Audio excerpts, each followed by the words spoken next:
Hey, Kathy, welcome to the show. I appreciate you being here. Thank you for having me. I'm so excited to meet you and to be on your show. No, that's kind of you to say. I think what you do is super cool.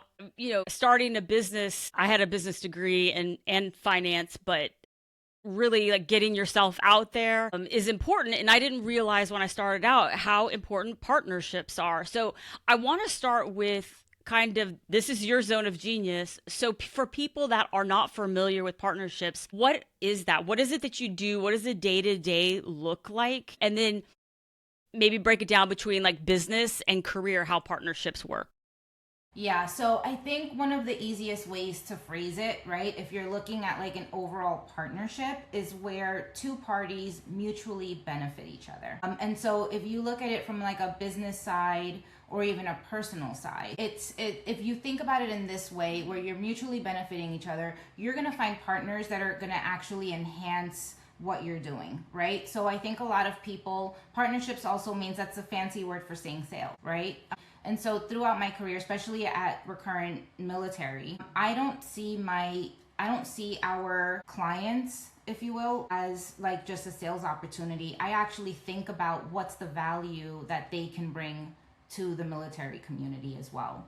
So if you keep that mutual benefit factor in mind, you're going to not only develop healthy partnerships, but you're also going to develop partnerships that last a long time. On the personal side as well, partnerships are very important, right? You keeping that mutual benefit in mind, right? It's not about like what can you do for me, it's what can we do for each other. So if you find a partner that, let's say, is, we talk about mentorship all the time in the military community, especially when it comes to like career help, right? It's not just about that person investing their time in you. It's also like how can you benefit them, because things will always kind of like come back around, right? Or maybe there's an area where you're an expert in and they're helping you with your career, but maybe you're helping them with parenting, or maybe you've gone through an experience that they're experiencing as well. That makes that relationship of a mentor mentee that much stronger too.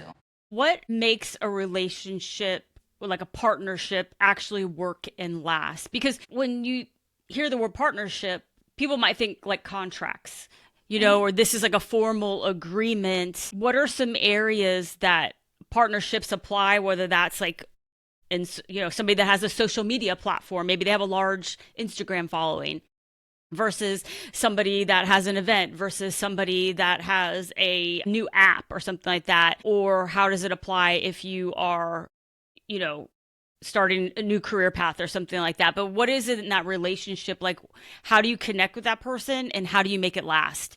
It's the relationship aspect, right? Part of it is relationship. So I hate when people are like, give me your elevator pitch. And it's crazy for me to say that because, and I've been in so many rooms, so I hope nobody who knows me gets offended if they've said it in front of me. But to me, the elevator pitch doesn't work. And the reason why is because that doesn't give you a chance to really like form that relationship, to form that rapport with someone.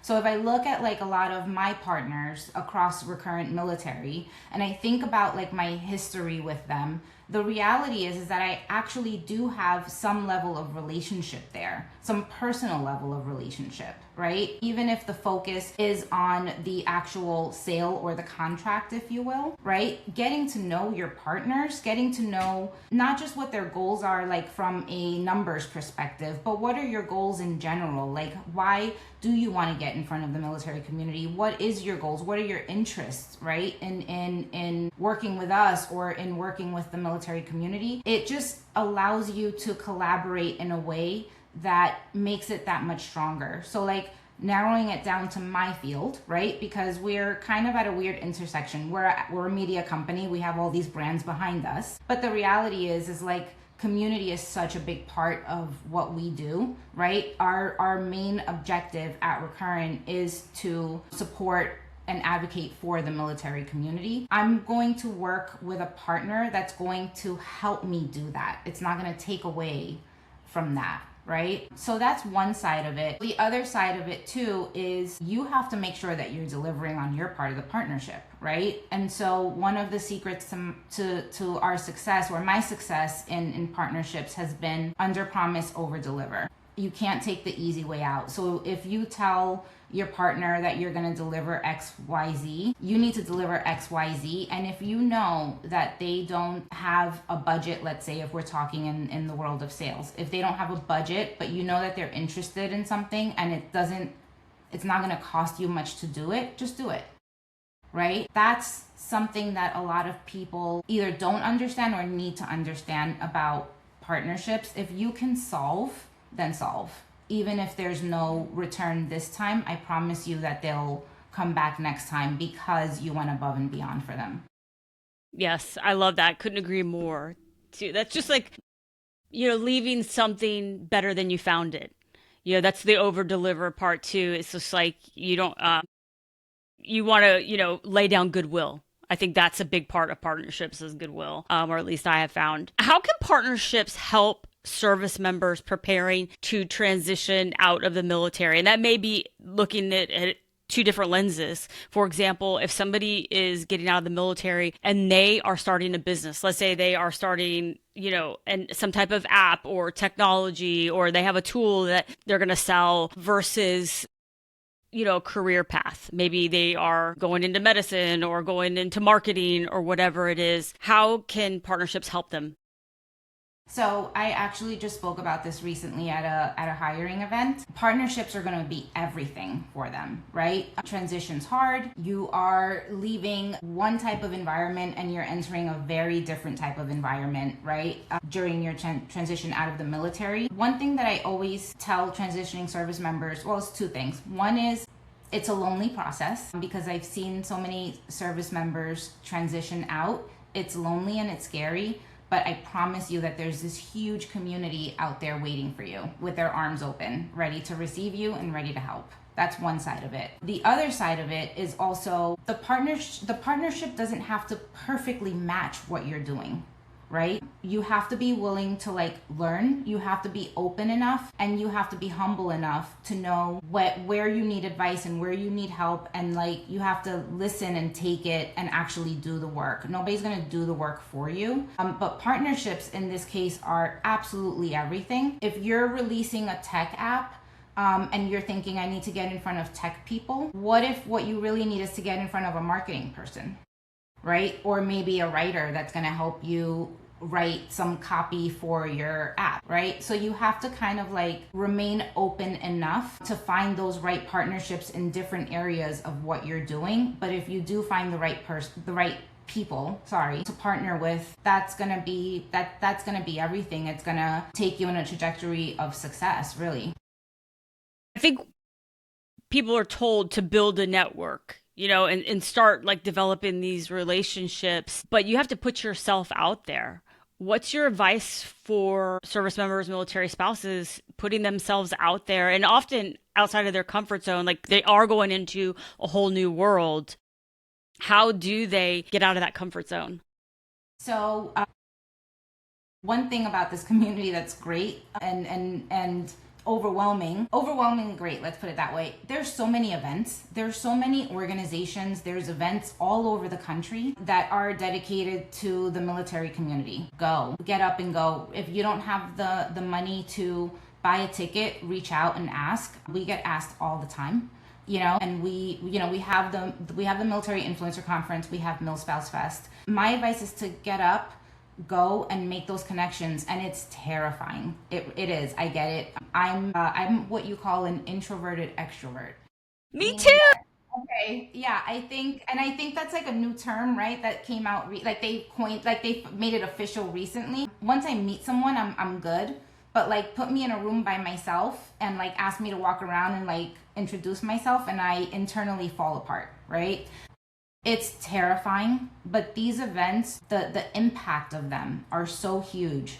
If I use Mil Spouse Fest for an example, the amount of spouses that show up alone because they just PCS to a new city, they don't know anyone, they bring their kids with them because they have nowhere to leave their kid, right? They have no emergency contact, and they come to these events, they're alone, and they leave with 1 to 10 new relationships. We force them to kind of come together and meet and support each other because they're living similar lifestyles that not a lot of people can ever understand, right? Same applies to service members who are transitioning out. If you go to a veteran event, every veteran in that room is going to know exactly what you're going through because every veteran has transitioned. So try to find those events. Use online communities as well, right? Join Facebook groups. They're still a thing. Facebook is still around for any Gen Zers out there. But like join these like community groups and like start reaching out and trying to find people. LinkedIn is an excellent tool as well. I have been hit up on LinkedIn from people that I've never met asking for my help because they found my profile and they just want to talk to me for 30 minutes. I never say no. And on the flip side, I have reached out to people on LinkedIn asking for 20, 30 minutes of their time just so that I can kind of like get that knowledge and put my out there and start building a network that I can rely upon. I love that. You kind of touched on it, which leads to my next question. But what are advantages and disadvantages that service members and military spouse have when it comes to building relationships in the civilian world? So one of the things, there's a clip right now going crazy on LinkedIn about this. I think for service members transitioning out, they don't leave their rank in service, right? They try to like bring their rank out and it's like, oh, I can't talk to that person because that person was an O5, or like I'm an O5 and that person can't help me because he's an E5, right? That mentality isn't going to take you very far in the civilian world. And I think this is twofold, and this is one of the things that I advocate about on the civilian side is, yes, you have to learn how to adapt to how the civilian world functions, right? And that's a process. It doesn't happen overnight. But the civilian world, the amount of value that service members and spouses as well bring to the civilian world, I'm going to say corporate America, but let's just say, the civilian world needs to start being more open to that. And don't ever feel like because you need to now transition to function in a civilian world that you're not bringing value. It's quite the opposite, right? You're just learning a new system, but don't be afraid about fixing some gaps that you see, in a civilian space because you feel like now you're entering their world. You still have tremendous value, but yes, it is a transition to kind of like figure out how this side of the world operates, if you will. Yes. What's your advice for, and I know service members and veterans are probably most guilty of this, but what's your advice for people that are uncomfortable with asking for a favor or some type of transaction? Because it is when you're putting yourself out there and then you're having to ask for something, and that's, more in the military community. It's like, what can I do for you? And not asking for anything in return, but that's not the definition of a partnership. So what's your advice for people to kind of rewire the way they think about that? I struggle with this still till today, and I get asked for favors. I do favors, and I'm always the first one like to raise my hand. If I always tell people, I'm like, marketing is my background. I can solve your marketing issues on a 10-minute phone call, and I do it all the time, right? But me asking for a favor is really hard, and so it's I think the one, and I'm gonna self-project here because I struggle with this. What you have to remember is just the way that you're willing, most people are willing as well, right? Remember that the favor that you're asking, don't expect them to do the work for you, right? What you need is the advice from them, and then you go ahead and do the work on your side. And we're talking about partnerships. And so you don't have to, you should always offer like, well, what, how can I help you? Or is there anything that you need, right? If you're asking for a favor from someone. But that's not even always a requirement. Most people are just happy to help if they can. I get asked all the time, like, can you review my resume? I'm applying for jobs. Do you know someone? I review resumes all the time. I'll tell you what's wrong with it, but I'm not rewriting it. Right? So like there's a difference in just manage your expectation, and more important, like manage your ask and make it easier on that person. If you need a reference letter for something, write the letter for them, let them edit it if they need to, and then get it back to you. But don't just say, hey, I need you to give me a reference. Can you write up a letter for me? Most people don't have time. And it's not that they don't want to, it's just that like our plates are all very busy, right? You're adding something else to a very busy person's life. Try to get most of it done yourself so that your ask becomes much easier. On the other side of that, What's your advice for people to have boundaries? Because there are some people, unfortunately, that will just continue to take and take and take and not be respectful, like you're saying, of other people's time and their busy plate. But, it's really the opposite of like being comfortable with asking for help. And then on the other side is like you're kind of wearing out your welcome here. Yeah, I struggle with like setting boundaries on asking people to write the letter of recommendation so that I can review it, right? So like on that side, that's how I've learned to give the advice I just gave of like take it 85% of the way and then ask for the additional, 15%. It's a tricky thing, but boundaries are important on either side of a partnership, right? You have to set boundaries on yourself, on knowing like when you're asking for too much or when you're being too much, right, in general. And then on the flip side, like when you're getting those requests, if you can't do it, and I learned this too, if you can't do it, you're putting that person in a worse position, because now they're relying on something that you don't have time to deliver, or maybe you want to find the time, but you're going to delay them. And so I think it's okay to say, hey, I'd love to help. I can't do this right now. Here's another resource that I think you should look at, or I may have someone that can help you out. I do that all the time. But then, yeah, on the person who's asking for the favor side, it's a self-check, how much can I get done and how can I make this as easy as possible for a partner to help me, so that you can actually, it'll work out better in the long run, because you're going to get more help since you're making it so easy for people to give you what you need. Yes, I like that. I saw a thing about Ed Sheeran, he's the singer, and he doesn't, I guess, have a cell phone. And that was a boundary he put down because so many people were asking him for things. And I think he only has like an iPad, or a laptop, like he checks email. But he personally does not have a phone in order to put this, moat between him and what's being asked of him all the time. Because that's the other thing too, is like, people are human beings. There's only so much they can do. 1000%. I wanted to switch gears and start to talk about partnerships that involve the exchange of money or some type of benefit, besides just like, hey, we're doing each other a solid to help, move the needle forward, something that's mutually beneficial. When money starts to get involved, what's your advice, especially for somebody that's never been offered a partnership? Let's say that it's like, hey, we see that you're a military spouse with, 100,000 followers on Instagram. We would love for you to post about our product or our service. What's your advice for somebody that's never had that happen to them before? Like, what's kind of the first step they should do, things that they should be aware of? Okay, this is definitely my area of expertise. Number one is research the company. Don't rely on an email that you're getting with, a lot of times these come from like an agency, right? Who's not the client themselves, and they're copying and pasting, whatever bullet points they have, right? So do your homework on the company.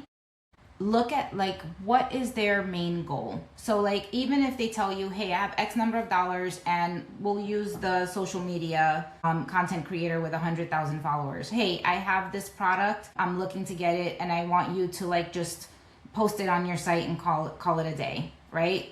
If you do your homework on the front end, and it's not a pitch when you meet with them, it's a conversation. I've never pulled out a deck and like ran through slides to pitch a potential partner for revenue, because my goal is to really understand what is it exactly that you're looking for, what are you promoting, right? Why the military community? What's success to you?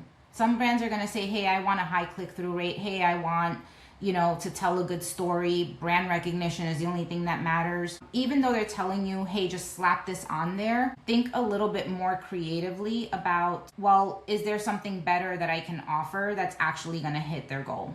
That's one side of it, right? Give them some options on how to do that. And I think what a lot of people, content creators, don't lean into is like, they get so excited about like making the money and putting something on their channel. The most important part of this is, are you staying true to your brand?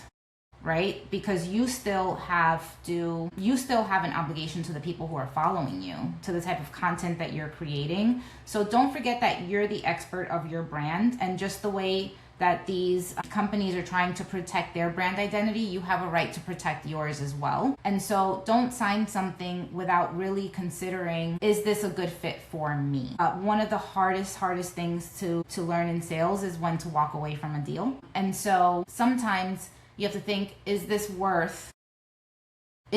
going to be worth it if you're hurting your own brand in the process? Because they're going to pay you, you're going to promote, they're going to move on, they may come back, but then you've just caused harm to your own channels and your own brand and source of income, really, right? So it's a relationship that you're building. Get them to trust you and what you're recommending on what's going to work, because they'll get the better ROI as well. That's what leads into that under promise, over deliver, right? If you're creating something that's true to your brand, that beautifully integrates the partner that you're talking to that's giving you revenue, you're going to get a better outcome, and they're going to get a greater outcome than they expect as well, because it's going to be a natural, beautiful fit. I love that. What's your advice for balancing the negotiation part of, if it's like, hey, we want you to do this, and they ask you, how much do you charge for that? Like, what's your fee or whatever it is?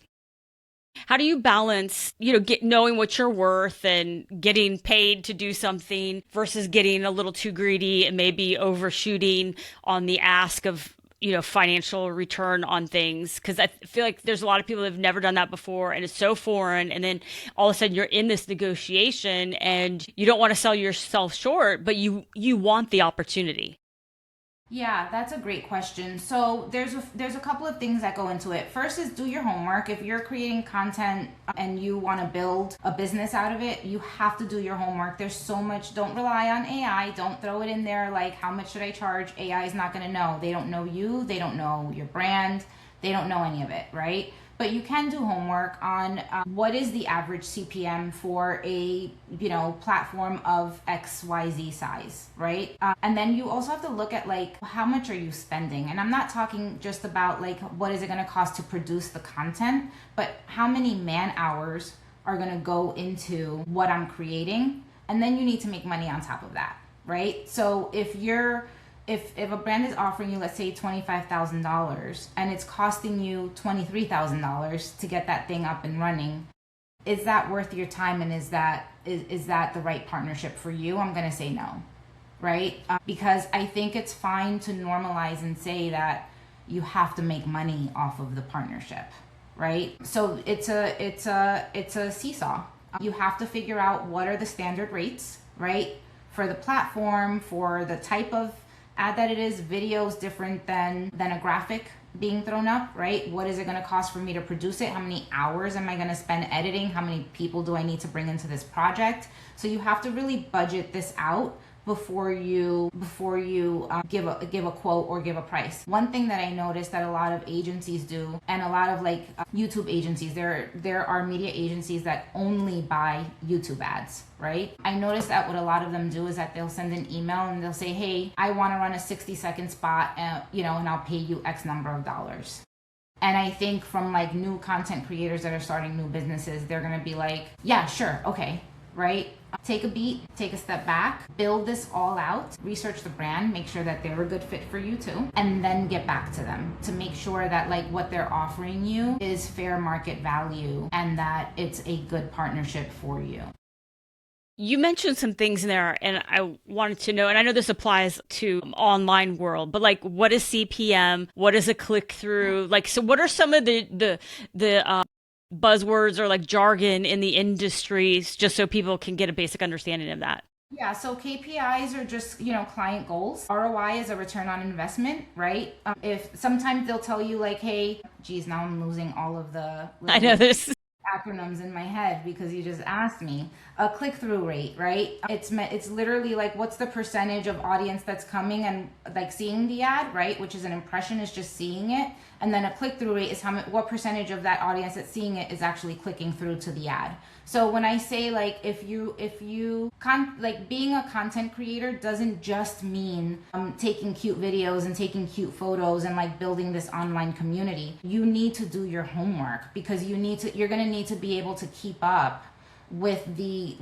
clients that are going to come or the partners that are going to come to work on your brand. So it's really, really important to kind of like bring yourself up to speed on the business world of, let's say, media or apps, whatever it is that you're building, whatever it is that you're doing. I think it's fun when being in media is fun, right? You get to create great things, you get to do cool things. But the reality is like when you're talking to a potential partner who's now going to give you revenue, they're going to have very specific goals. And you're going to need to understand what they're saying in order to deliver them, because they're not going to pay you because you look cute on Instagram and, you know, a bunch of other moms like the content about mothering that you're putting up. The reality is it doesn't work that way. There's all of these things that actually go into it that brands are actually investing in that you can deliver, but you're not going to know you're not going to know how to deliver them if you don't know the jargon or the terminology when it comes to executing these agreements.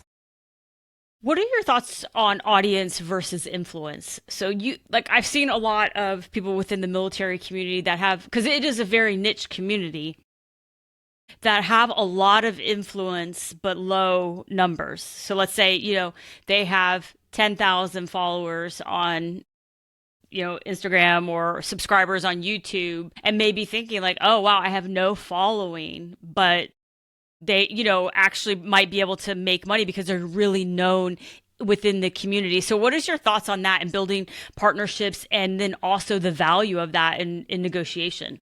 Yeah, I actually have a perfect example of that. So one of my brands, the Military Influencer Conference, if you look at that, right, we're expecting over 4,000 people to show up in Tampa this year. It sounds big for a conference, right? That's fair to say. But when you look at other conferences, they're like 20, 30, 40,000 people showing up. What you have to ask yourself is, who are those people, right? So if you look at MIC, which is really a leadership conference, if you will, most of the people that show up do have a huge following behind them, right? So we have the USAAs of the world, the national universities of the world that have like all of these, like, we have TikTok showing up, right? We're talking about now billions of people. We have VSOs that come in that have 1 million either social followers or email subscribers, 2 million. So if you look at the value of each person coming into MIC, yes, it's, let's say, 4,000 people, but there's this whole world coming in behind them, right? Who's the audience? Who are your followers? And how do you convey that in a way that makes sense to the potential partners that you're talking to? You're right. There's very different types of audiences. If I look at across Recurrent Military, we reach about 18 to 20 million people per month, right? Across our platforms. And that's all they're all tied to the military community in one way. That's currently serving, veterans, spouses, family members, just supporters, people who want to be, who want to understand this community on a deeper level. That's the value of my audience, right? That is what I'm not telling them. Yes, I can get you moms who are 30 to 35, even though I have MilSpouse Fest. My audience is the military community, people that I'm serving daily, monthly, that those millions of people that are coming to us every month. That's my audience. What is the value of that audience? Because it's not just about like, you don't need all of your audience to be influential leaders in the space. Every audience has a value. How do you determine what that looks like? You have to get to know them. That's a really good point. You do have to get to know to understand. It kind of in that line of thinking, can you touch on engagement rate and the value of that? Like if you have a large following, but not a lot of engagement versus if you have a very small following and a lot of engagement, like, what you all are doing, probably a lot of engagement with that because I feel like the military community is highly engaged. but people that aren't familiar with that to understand the value of it. It's everything. So you could have a platform, that has 3 million followers, but your engagement rate is very low. What that tells everyone, and what it should actually be telling you too, is that your audience, you can very easily click follow on something. I think we all do it, right? You see something funny pop up and you just hit follow on the profile, and then you never go back to it ever again, right? Are you really an audience? So your engagement says everything. And as for content creators, if you have low engagement, you have to ask yourself why. It means that you're not really connecting with your audience in a way that keeps them invested in you past a certain point. So engagement is more important, in my opinion. Engagement is more important than the size of your followers. Do you think that the platform has something to do with engagement rate? So for example, if you are on YouTube versus Instagram, do some of the platforms just have naturally higher engagement rate than other platforms? There's definitely platform popularity, let's put it, right? Like Facebook has not been as popular, let's say, as TikTok, right? But also that doesn't necessarily mean that you can't have success on Facebook. I have some brands that have a higher audience on Facebook than, let's say, an Instagram or even a TikTok, and the audience is still very engaged. Different content works for different platforms. You cannot create one piece of content and spread it out across the social media world, right? LinkedIn is really about professional, content and sharing career journeys, etc. I mean, it's gotten a little outside of that in recent years, but that's really that's why LinkedIn exists, right? Versus Facebook's great for having conversations. Instagram, TikTok is more, a little bit more lifestyle, humorous, etc. Right? Facebook is a great driver back to websites. Instagram, not so much. So every platform has a different, I'm going to say expertise or different opportunity to it. And so one doesn't matter more than the other. You just have to figure out okay, what's my goal and what's the best platform that's going to take me there? And then how does this content align with your brand? And then is it built for the platform itself? I think you can be very, very, very popular on Facebook today, even if I'm telling you that TikTok, obviously because of the younger generation, it's a younger platform, different capabilities. Even if TikTok on paper has higher engagement, that doesn't necessarily mean that you can't have higher success on another platform. Okay, I love that's really great for people to understand the differences and how they all work, especially to your personality and the content you're creating. You might be wanting to go more in on one platform versus the other one. Because I see that more and more now, that some people just have an Instagram or just have TikTok or just have YouTube and they don't have anything else. They've just gone in on that. And it's a lot easier than to get your audience to go to another platform to connect with you there. Let's say you have a very successful YouTube channel. Then if you're hey, I'm willing to now head on to Instagram, then you can be hey, follow us on Instagram. You have a larger group to send over there. So I love that you kind of broke down the differences between them. Yeah, absolutely. And like I said, it also depends on for us. It's a good one. Kind of switching gears and being more specific about military spouses. They, have to rebuild their network basically every time they PCS. How can partnerships help support a portable career or business that military spouses have? If they're just every time trying to do it on their own, what's your advice for how partnerships might be a good fit for them? I love that. That's really great advice for military spouses to find who they can partner with and places they can actually do that. So I love that. I want to switch gears now and ask you a couple of quick random questions I ask everybody. First off, what is one resource or tool that you use that makes your life or your work easier? And you can't say AI because that one's been used too much.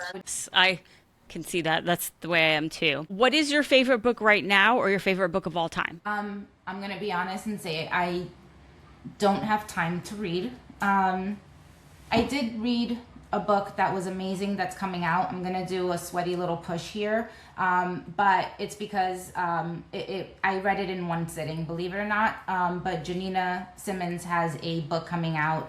She just retired from the Army. It's called Draw 4. I read that book in one sitting, and it was an amazing, amazing book. I went through all the emotions reading it. But my favorite book of all times is actually called A Thousand Splendid Suns.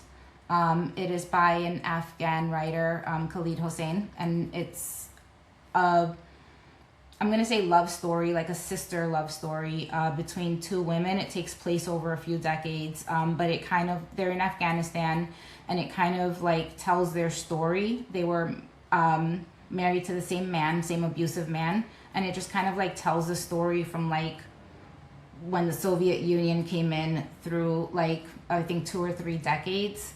And how they built this like bond and sisterhood that kind of like carried them through the whole experience. It's a wonderful book. Yeah, so I'll be sure to put links to both of those in the show notes. Now it is time for my favorite part of the podcast, which is game time. And today, in honor of your visit, we're going to be playing fact or fiction. So I'm going to give you 5 statements, and you have to tell me if they are fact or fiction. So you got 50-50 chance. And if you get 3 out of the 5 correct, you get bragging rights that you won game time on the MILMO Show, Kathy, which is a really big deal. Yes, yes. Okay. Fact or fiction? In the game of Scrabble, an F is worth 3 points. Is that fact or fiction? Goodness, I've never played Scrabble. What? That's one of my favorite games. So, but to be honest, I would not have known the number. So I'm going to just tell you that in advance. Hold on, I'm going to have to just take a 50-50 shot here. I'm going to say, you said 3 points.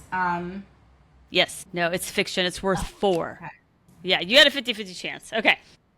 Number 2, the Chicago Cubs have never won the World Series. These are random fact and fiction. I should have said that. Chicago Cubs. I'm from New York City, and I now live in LA. And that would have been such an easy question to answer in either one of those cities. Chicago Cubs. Fact? Says it's never won. Fact? They've never won? No, it's fiction. They won twice, 1907, 1908, and if they've won since the production of this trivia game that I have. Okay, number 3. Okay, Harley Davidson was the first company to be awarded a trademark for a sound, the distinctive exhaust noise of the V-twin engine. Is that fact or fiction? My goodness. Fact? It's actually fiction. It says Harley abandoned its application. I thought this actually was a fact, but they applied for it, but they abandoned it in 2000. That's so random. Yes, I'm sorry. These are very no, it's I actually love the fact that they're random because, like, I think I would be like, oh my god, I lost my bragging rights on things I should know. Yes. Okay, two more. Okay, more than 2/3 of the world's land living species have been identified and named. Is that fact or fiction? More than 2/3. 2/3, yes. Land living, right? Yes, land living have been identified and named. I'm gonna say that's true because I think it's the deep sea. Am I wrong? Yes, it says it's false. You're gonna win something, Kathy, but it's not. I'm gonna get a 0. To be fair, I've never gotten a 0 in my entire life. Well, believe me, I have. As somebody that is a horrible test taker, I always say if our life depends on me passing a standardized test, we are totally screwed. Do you know the movies The Goonies? Oh my goodness, you're gonna laugh. I literally just I just admitted to, where was I? I was in DC actually, and I took my son with me on a work trip, and I said at the table how I've never watched The Goonies. Not in its entirety. I feel like I've seen it in like 5-second clips, or like 5-minute clips, sorry, but I've never watched The Goonies. So let's go. This is gonna be like it's literally like, no, that's not the question. I was gonna say in the movie The Goonies, she has to play. I don't want to spoil it now for you, but she has to play this. Plate like it's been too long, and like I feel like that's gonna be my claim to fame at this point. You should watch it. But basically, one of the girls, she used to take piano lessons, but they have to play this music in order to not be killed. And so they're depending on her to be able to play the notes. And I always say that's like me in standardized tests, like somebody's going to fall off the back. But when you see, if you eventually see that part, you will think of me. Okay, last question. Let's just finish strong. I don't know which way you're going to go here, but snakes can be found on every continent. Is that fact or fiction? My goodness. On every one of them. Fiction? That is correct. You got one right, Kathy. And that was a guess. Just so you know, I had to give you guys the illusion that I was actually thinking about it, you know? And Yeah. then I'm like, no, they don't exist in whatever. No, that was a complete guess. But I did get 1 out of 5.